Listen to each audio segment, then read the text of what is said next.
The history of Ghana will not be complete without the mention of Kwame Nkrumah. He was the first president of Ghana and a leading figure in the African independence movement. Nkrumah became the first prime minister of Ghana on March 6, 1957, after the country gained independence from British rule. Before tens of thousands of his supporters, Nkrumah said, "Ghana will be freed forever."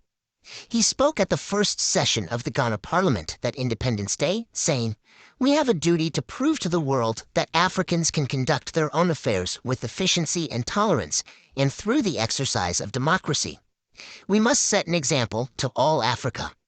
Nkrumah was hailed as the Osikifo, which means redeemer in the Akan language.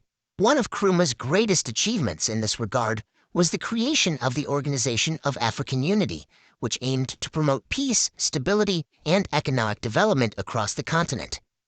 Under Nkrumah's leadership, the organization became a powerful force for change in Africa, promoting cooperation and collaboration between African countries and working to address the many challenges facing the continent. Nkrumah's vision of Pan-Africanism was not just limited to Africa. He sought to promote the rights and freedoms of African people around the world. Kwame Nkrumah was a divisive figure in the African community due to his dedication to Pan-Africanism and his advocacy for a united and independent Africa. The Western powers, who opposed his attempts to win independence for Ghana and unify the African continent, saw his political views as a threat. There were other occasions when Nkrumah's life was in jeopardy, besides the assassination attempt in 1962, which was allegedly an attempt of the CIA, as many believe.